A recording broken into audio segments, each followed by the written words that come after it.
Peste et pestilence ont commencé. 24 janvier 2020. Parole du Seigneur délivrée à Élisabeth Marie, traduite et lue par Justine. Élisabeth Marie commence. Alors que je priais, j'ai vu dans l'esprit une mer déchaînée et des personnes étaient en train de s'y noyer.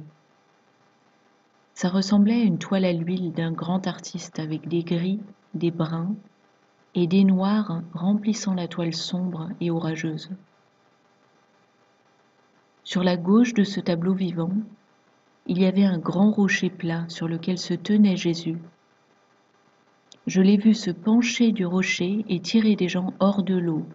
De ses mains, un par un, il les sauvait. C'était un beau spectacle à voir. Alors j'ai entendu ceci. Vous trouverez la paix au milieu de la tempête.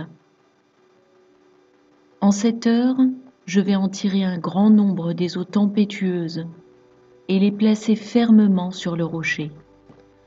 C'est le grand sauvetage qui arrive. Comme beaucoup sont en train de se noyer, ils tendront la main vers moi, et je les attraperai de ma main. La mère de l'humanité. Tant d'âmes qui pleurent parce qu'elles sont perdues. J'entends leurs cris, tandis que leur homme intérieur gémit pour être près de moi.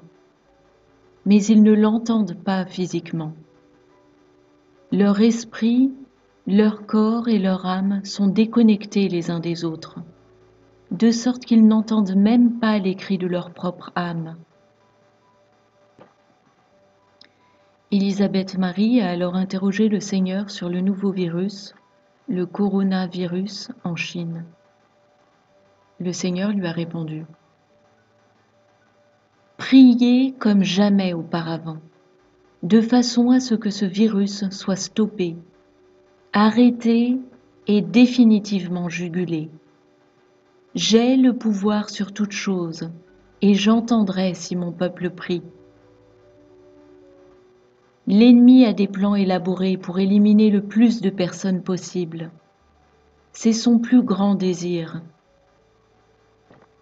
Cependant, j'ai le dernier mot sur la vie et la mort. Je suis en contrôle et non Satan, et certainement pas l'homme. Je ris de leurs piètres tentatives quand ils essaient de jouer à Dieu. Je les laisse faire jusqu'à un tel stade, puis j'interviens.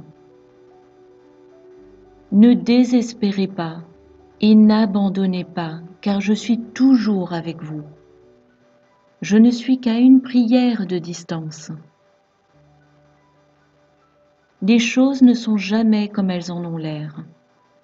Ce que vous voyez dans le royaume physique n'est pas toujours la vérité. Ce qui se passe dans le monde physique n'est pas la réalité de mon royaume. Alors, pourquoi vivre constamment dans le royaume physique et lutter? Lorsque vous serez avec moi, vous aurez la paix. Marchez dans l'esprit et non dans la chair en ces temps difficiles. Permettez-moi de vous donner les vers de foi afin que vous puissiez voir clairement. Regardez à moi et je vous aiderai. Je serai votre guide et je vous guiderai dans cette marche parfaite avec moi. Êtes-vous prêts? Restez dans ma parole et gardez vos yeux fixés sur moi. Regardez uniquement devant vous et ne vous laissez pas distraire par ce qui se passe dans ce monde. Levez les yeux vers moi à travers les nuages célestes où il fait toujours beau. Vous êtes aimés, mes chers enfants.